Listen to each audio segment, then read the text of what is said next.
स्वस्ति न इन्द्रो वृद्धश्रवः स्वस्ति नः पूषा विश्ववेदः स्वस्ति नस्ताक्षो अरिष्टनेमि स्वस्ति नो बृहस्पतिर्ददातु। ॐ नमः शम्भवाय च मयोभवाय च नमः शङ्कराय च मयस्कराय च नमः शिवाय च शिवतराय च। ॐ शान्तिः शान्तिः शान्तिः। ओम। आज रविवार है और रविवार का संडे पारिवारिक प्रवचन आप सभी परिवार सहित देखेंगे तो बहुत उत्तम होगा।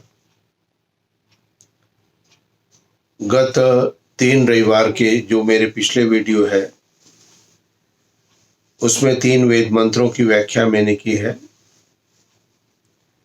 पहले रविवार को विश्वानिदेव की व्याख्या की थी, दूसरे रविवार को हिरण्यगर्भ की व्याख्या की थी और पिछले तीसरे रविवार को यह आत्मदा बलदा इसकी व्याख्या की थी। तो आज हम चौथा मंत्र ईश्वर स्तुति प्रार्थना उपासना का लेते हैं। ओम यः प्राणतो निमिषतो महित्वैक इद्राजा जगतो बभूव य ईशे अस्य द्विपदश्चतुष्पदः कस्मै देवा यः विशा विधेम। यह मंत्र यजुर्वेद के 23वें अध्याय का तीसरा मंत्र है और इस मंत्र को समझने के लिए हमें सरल है यदि हम शब्दों पर ध्यान देंगे तो। य प्राणतः निमिषतो महित्वैक इद्राजा जगतो बभूव। जो प्राण वाले और अप्राणी रूप जगत का अपने अनंत महिमा से एक ही विराजमान राजा है, जो इस मनुष्य आदि और गौ आदि प्राणियों के शरीर की रचना करता है। तो यह प्राणतो निमिषतो महित्वैक इद्राजा जगतो बभूव का अर्थ हो गया जो प्राण वाले और अप्राणी रूप जगत का अपने महिमा अनंत महिमा से एक ही राजा विराजमान है। अब प्राण वाला और अप्राणी रूप सृष्टि का जो निर्माण हुआ है, जगत का जो निर्माण हुआ है, इसके अंतर्गत 2 चीजों को सम्मिलित किया गया है, एक जड़ और दूसरा चेतन। प्राण तत्व जो होता है यह विशेष होता है, आत्मा की समस्त प्रक्रिया उस प्राण तत्व की ऊर्जा के कारण होती है। तो जो प्राण वाले और अप्राणी रूप अर्थात जो प्राण के सहित है अर्थात चेतन। अब चेतन के अंतर्गत क्या क्या है? चेतन के अंतर्गत मनुष्य है सारे के सारे, तो मनुष्य योनि है, पशुओं की योनि है, पक्षियों की योनि है। तो जो भी आत्मा को अपने अंदर धारण करते उसको उत्पन्न करने वाला परमपिता परमात्मा है। अब यहाँ पर एक प्रश्न आता है, अधिकतर लोग कहेंगे कि ये तो जो उत्पन्न होता है शरीर, इसकी रचना परमात्मा की कैसे है? तो हम अपने शरीर की पूरी रचना को यदि देखते हैं तो यह रचना उसी प्रकार से बनती है मनुष्य की, पशु की पशु के हिसाब से बनती है अर्थात जो भी पशु है उसका रचना अगली उसी प्रकार की होगी और मनुष्य की भी रचना उसी प्रकार से स्त्री या पुरुष के रूप में होगी। यहाँ ये नियम है। तो जहां पर नियम होता है वहां पर नियम को बनाने वाला भी कोई ना कोई होता है। और यदि हम अपने व्यक्तिगत शारीरिक रचना का यदि चिंतन करें, विचार करें, तो हम क्या देखते हैं कि हमारे शरीर की रचना के अंतर्गत ये जितना भी मुंह, नाक, आंख, कान, हाथ और पैर है, ये सभी के सभी शरीर के अंग यथावत स्थित है। कोई भी प्रोडक्ट को कोई भी कंपनी बनाती है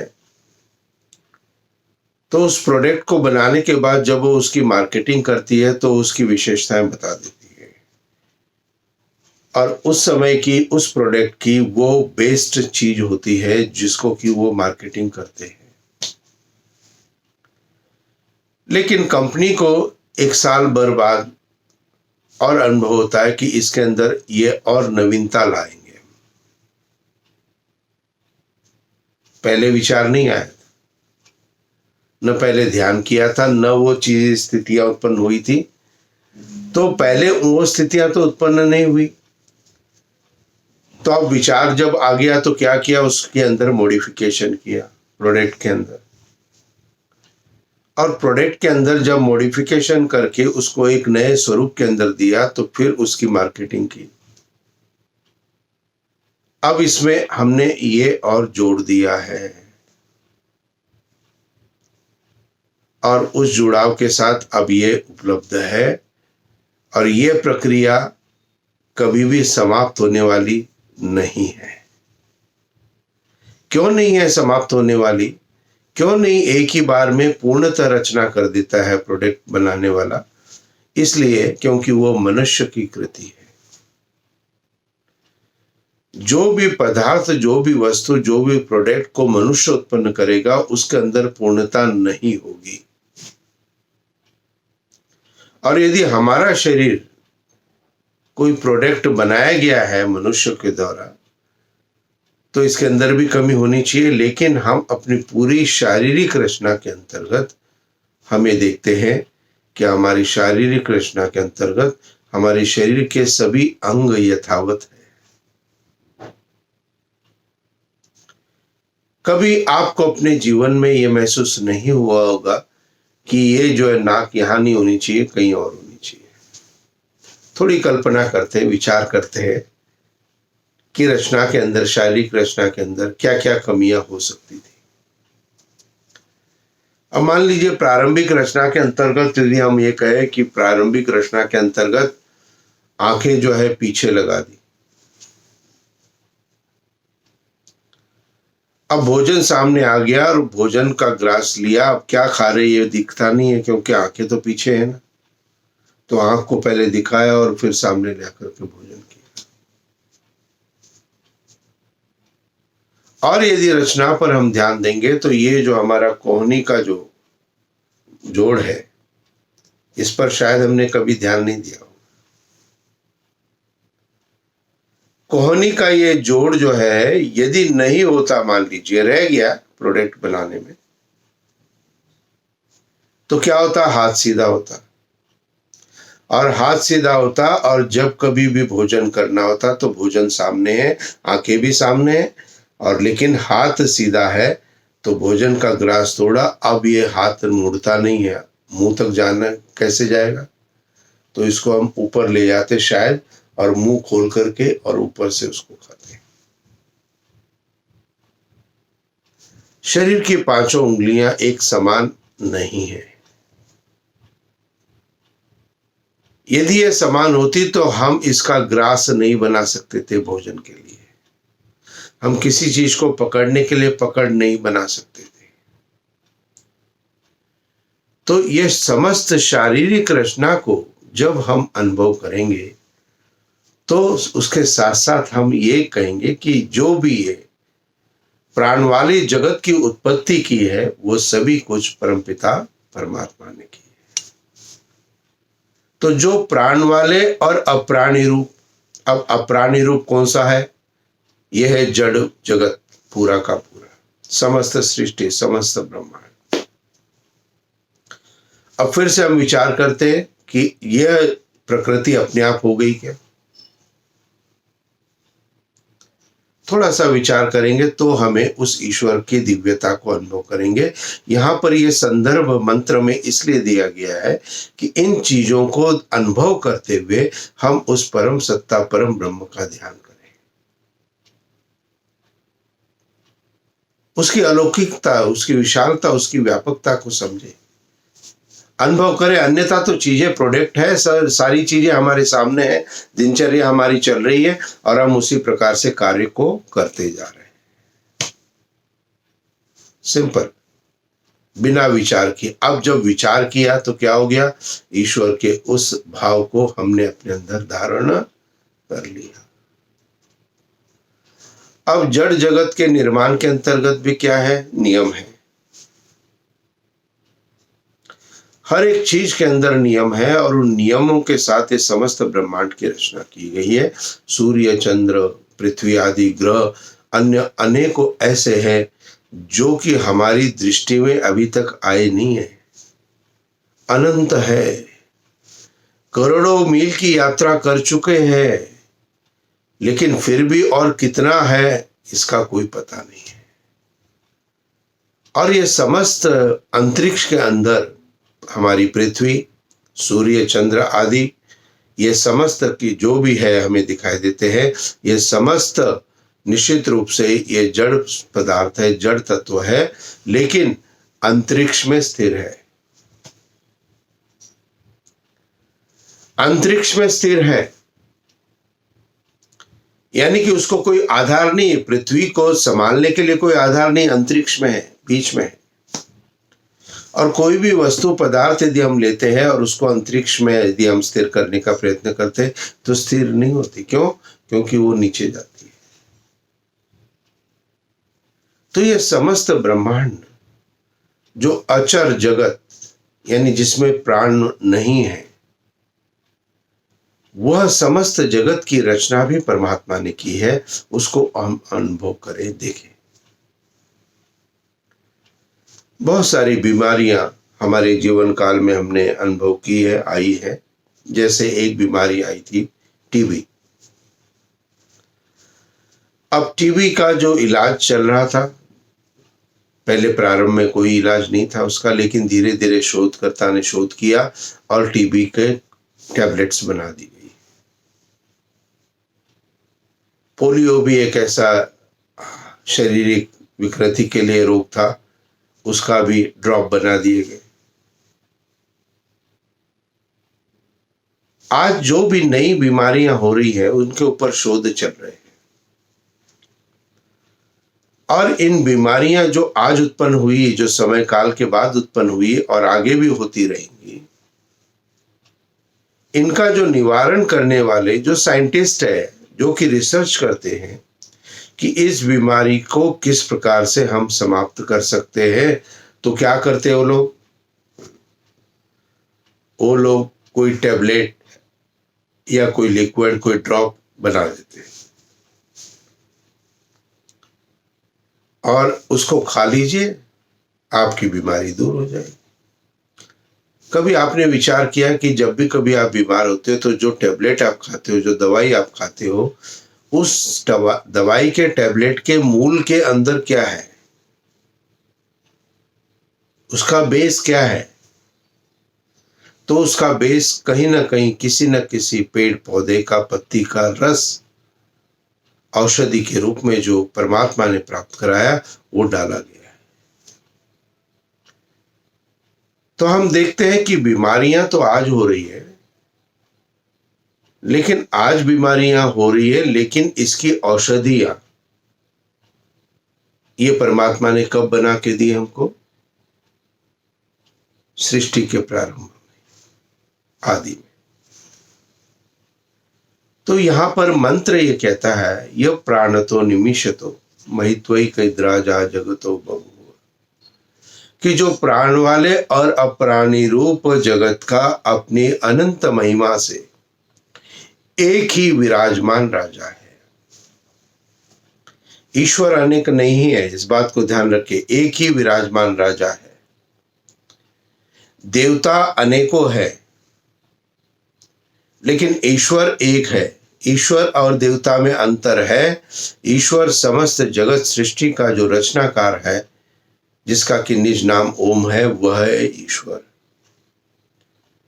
और देवता कौन होते हैं? देवता वो होते हैं कि जो हमें देते हैं लेकिन बदले में कुछ नहीं चाहते, या दिव्य गुणों से युक्त जो होता है वो देवता कहलाता है। जल क्या है? जल देवता है। क्यों? क्योंकि वो अपने औषधि दिव्य गुणों से युक्त है, जिसको कि हम पी करके हमारे अंदर की सारी के सारे विकार शरीर से बाहर कर देता है। अन्न क्या है? वो भी देवता है। अन्नो वही प्राण, अन्न से ही प्राण तत्व निर्मित होता है। तो अन्न भी देवता है, ये सभी देवता है। लेकिन ये देवता कौन से हैं? यह चेतन सत्ता नहीं है। यहां पर ईश्वर एक चेतन सत्ता है, क्योंकि चेतन सत्ता तभी तो कार्य को करेगी, तभी तो नियम को लागू करेगी ना। तो ईश्वर एक चेतन सत्ता है, और देवता जो है वो जड़ तत्व के अंतर्गत हमें दिखाई देते हैं। और उनका क्या कहा? और देवता कितने प्रकार के हैं? संदर्भ आया तो आपको बता देता हूं। 2 प्रकार के देवता वैदिक सिद्धांतों में माने गए हैं। एक जड़ देवता, दूसरे चेतन देवता। जड़ देवता तो अग्नि, वायु, जल, पृथ्वी और आकाश, जो भी कुछ हमें दिखाई देता है, ये हमारे लिए कार्य कर रहे हैं, इसलिए ये देवता है। लेकिन इनको कहीं इनकी उपासना करनी ऐसा नहीं लिखा है, उनका सम्मान करना है। हम वायु को शुद्ध करें, हम जल को शुद्ध करें, पृथ्वी को शुद्ध रखें, यज्ञ आदि के माध्यम से ये सभी शुद्धता हम कर लेते हैं। तो जो दुर्गंध हम पृथ्वी पर फैलाते, उसकी शुद्धि यज्ञ से होती है। तो जड़ देवता जितने भी है, ये देवता जो हमारे जीवन के लिए कार्य कर रहे हैं। चेतन देवता कौन से हैं? चेतन देवता 5 प्रकार के देव माने गए, जो कि चेतन है, ईश्वर से अलग, अतिरिक्त। उन 5 प्रकार के देवताओं में जो प्रथम देवता है वो है माता। मां के द्वारा आप इस संसार में आए हो, मां के अनंत उपकार आपके जीवन पर है। तो प्रथम देवता है माता। दूसरा देवता है पिता। पिता ने अथक परिश्रम से हमको पढ़ाया लिखाया। और तीसरा देवता है, वो है आचार्य, गुरु, या घर के हमारे बड़े। ये तीसरा देवता कहा गया है। और चौथा देवता होता है अतिथि देवता। अतिथि जो भी हमारे घर में आता है वो भी देवता के स्वरूप होता है। लेकिन वहां पर ये विचार करना है अतिथि कौन सा देवता है। तो उसकी अतिथि की एक डेफिनेशन दी है, जो धर्मात्मा, परोपकारी, सत्य उपदेष्टा, सत्य के मार्ग पर चलने वाला है, वेद के मार्ग पर चलने वाला है, वह अतिथि कहलाता है। सीधा सिंपल, जो अच्छा व्यक्ति है वो अतिथि है, जो बुरा व्यक्ति है वो अतिथि नहीं है, वो देवता नहीं है। तो 4 प्रकार के देवता हो गए। एक माता, दूसरा पिता, तीसरा आचार्य गुरु, चौथे अतिथि, और 5वां देवता आपके परिवार के अंदर कौन है, जो कि जीवित है। विचार करें। तो 5वें प्रकार का जो जीवित देवता आपके परिवार में अंदर है, जिसका कि आपको सम्मान करना है, वो देवता बताया गया कि पति के लिए पत्नी देवता है, और पत्नी के लिए पति देवता है। तो पति पत्नी एक दूसरे को देवता माने। अन्य 4 देवताओं के बाद 5वां देवता पति के लिए पत्नी है और पत्नी के लिए पति है। क्यों? क्योंकि वो भी एक दूसरे के लिए देवत्व का भाव रखते हैं, अच्छा भाव रखते हैं। तो निश्चित रूप से एक दूसरे का सम्मान पति पत्नी को करना चाहिए। अब कहते कि इनका सम्मान करो, पूजा करो। पूजा शब्द आया, पूजा से बहुत से लोग ये सोचते भाई हमने थाली घुमाई, ये पूजा है।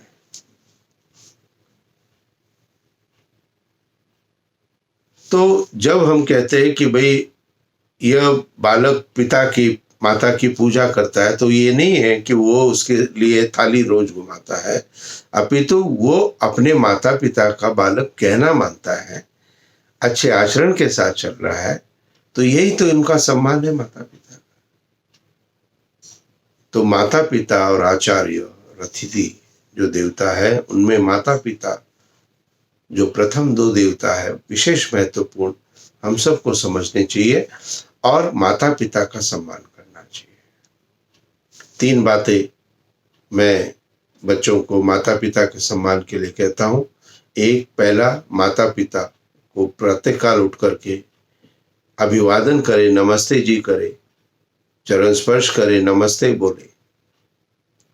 दूसरा, माता पिता जो कहते हैं पूरी बात को ध्यान से सुने, उनके अनुभव को समझने का प्रयत्न करें और कहना भी मानने का प्रयत्न करें।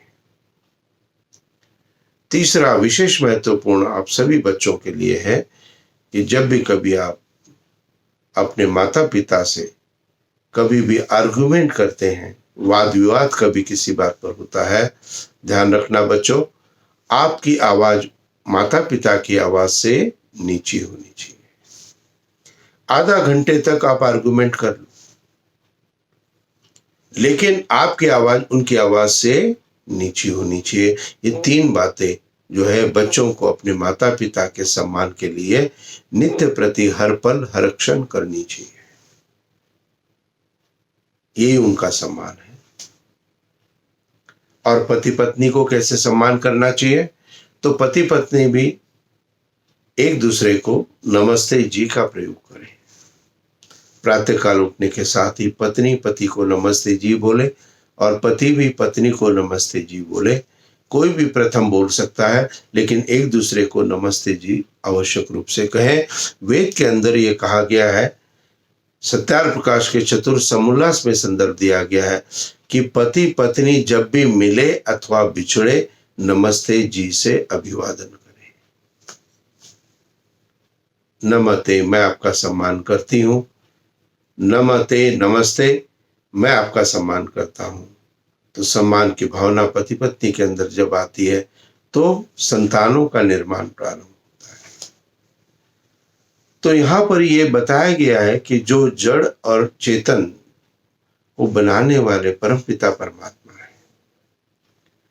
अब यहाँ पर थोड़ा सा मैंने संदर्भ आपके बच्चों के लिए बताया। अब यहाँ पर विषय आया तो इसलिए माता पिता के भी कर्तव्यों को बताना चाहता हूँ। माता पिता अक्सर अपने बच्चों का एक फ्रेम बना लेते हैं। फ्रेम बना लिया, बस ये ऐसा ही है, ऐसा नहीं है। बच्चों का कभी फ्रेम मत बनाओ। परिवर्तनशील है, इसलिए एक ही तरह से उनके लिए सोच नहीं रखना है। दूसरी बात जो माता पिता को बच्चों के लिए करनी है, वो अपनी वाणी का सही प्रयोग करना है बच्चों के लिए। हर समय डांट के बोलना, हर समय जोर से बोलना बच्चों को, हर समय से बच्चों पे चिल्लाना, इसको छोड़ना पड़ेगा। बच्चों से आप सम्मानपूर्वक वाणी के अंदर उनसे चर्चा करें, उनसे कहें जो भी बात आपको कहनी हो। और तीसरी विशेष बात आपको भी माता पिता के रूप में अपने संतान के लिए करनी चाहिए, और वो ये करनी चाहिए कि आप अपने संतान की कोई भी कमी यदि देखते हो, अपने बच्चों की आपको कोई कमी दिखाई देती है, अपनी बहुओं की यदि कोई कमी दिखाई देती है, बेटियों की कोई कमी दिखाई देती है, तो बेटा बेटी बहुएं, इनकी कोई भी पोता पोती, इनकी कोई भी कमी आपको दिखाई देती है, उस कमी को आपने बाहर अपने किसी रिश्तेदार या बाहर किसी से चर्चा नहीं करनी है। अधिकतर समय हम अपने बच्चों की बुराइयां बाहर करते हैं। इसको माता पिता को छोड़ना पड़ेगा, क्योंकि जब बच्चा या बहू या सास ये देखती है कि मेरी बुराई बाहर की जा रही है, तो ध्यान रखना आपके प्रति उसके मन में सम्मान कम हो जाता है। प्रशंसा करें उनकी, अच्छाई की प्रशंसा करें, सब जगह बताएं उनके। और जैसे मैं कहता हूं कि प्रत्येक व्यक्ति में गुण अवगुण सभी होते हैं, आप गुणों की प्रशंसा प्रारंभ करो, अवगुण अपने आप समाप्त हो जाएंगे। अभी हम क्या कर रहे हैं? अभी हम अवगुणों को ही इन रिपीटेशन बोलते जा रहे हैं, इसलिए ये अवगुण कभी समाप्त नहीं होते। अच्छाई को बढ़ाओ, और जब अच्छाई का उद्गम होना प्रारंभ होगा, बुराई स्वतः ही समाप्त हो जाएगी। तो यहाँ मंत्र कहता है उस परम सत्ता, परम पिता परमात्मा की उस दिव्य अलौकिक शक्ति को हम स्मरण करें, जिसने जगत को रचा है, जो प्राण वाले और अप्राणी रूप जगत का अपनी अनंत महिमा से एक ही विराजमान राजा है। आगे कहा, यह ईशे अस्य द्विपद चतुष्पद, कि जो इस मनुष्य आदि और गो आदि प्राणियों के शरीर की रचना करता है। तो ये जितने भी है, 2 पैर वाले, 4 पैर वाले, जो भी है, सभी प्राणियों की रचना परमात्मा करता है। यह मंत्र में बताया गया। आगे कहा, कस्मै देवाय हविषा विधेम। अब यहाँ पे एक संदर्भ और आपको बताना चाहता हूं कि इसका अर्थ क्या है। कस्मै देवाय, कि हम लोग उस सुख स्वरूप सकल ऐश्वर्य को देने हारे परमात्मा की उपासना के लिए अपनी सकल उत्तम सामग्री से उसकी आज्ञा में पालन कर में समर्पित करके विशेष भक्ति करें। तो उस परमात्मा की उपासना के लिए अपनी सकल उत्तम सामग्री को उसकी आज्ञा पालन में समर्पित करके विशेष भक्ति करें। आपके पास क्या सामग्री है भाई? हाँ, यज्ञ करते तो घृत सामग्री के रूप में है हमारे पास, और सामग्री के रूप में है। लेकिन जब यज्ञ नहीं कर रहे तो आपके पास क्या सामग्री है? आपके पास सामग्री ये सारी इंद्रियां हैं, आपके पास सामग्री ये मन है। मन और इंद्रियों को ईश्वर की आज्ञा पालन में डाल करके उसकी विशेष भक्ति करो। हम केवल यज्ञ कर रहे हैं तभी हम ठीक है, उत्तम है।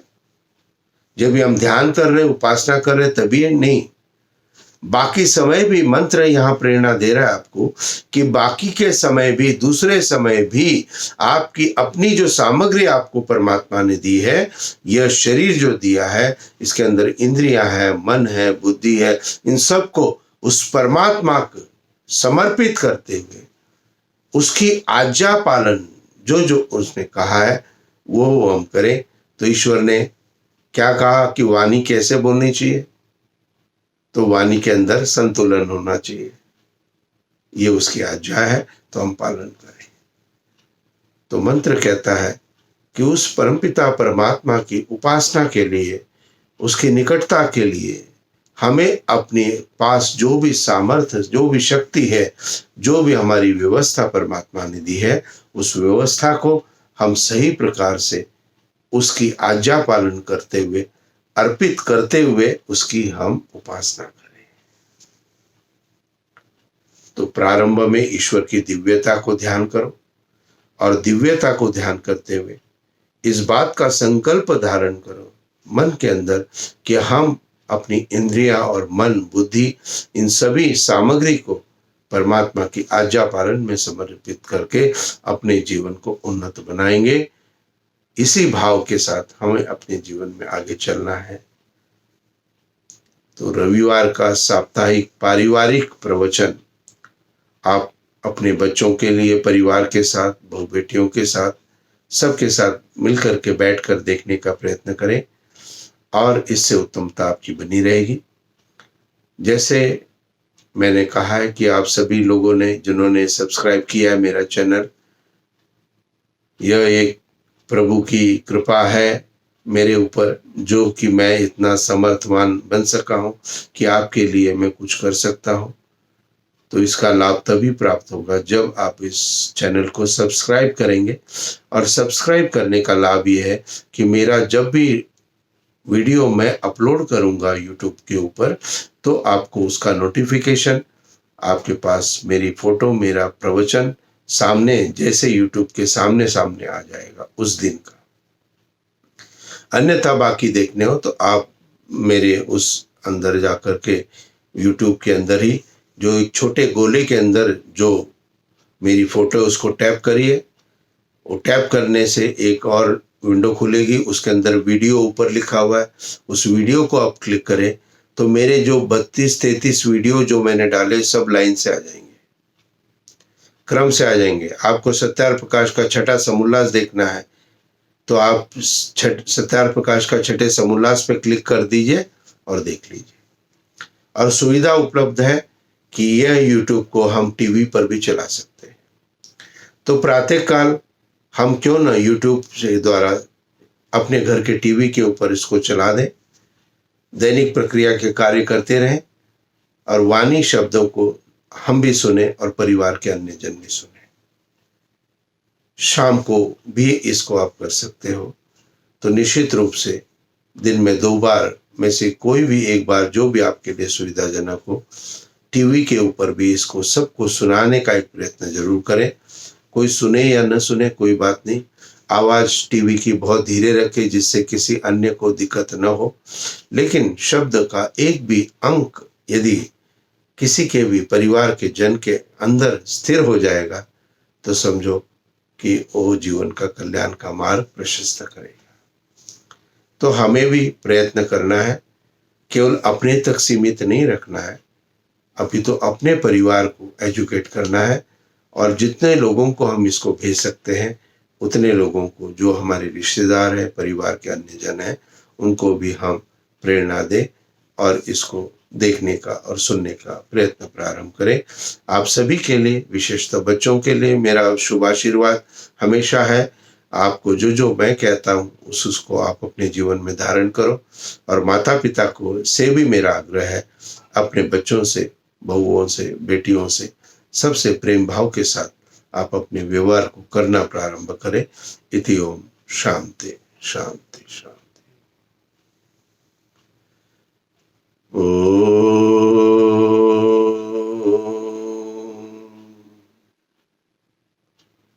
शांति शांति शांति। आप सभी को सादर नमस्ते। प्रसन्न रहो, खुश रहो। इति ओम शांति।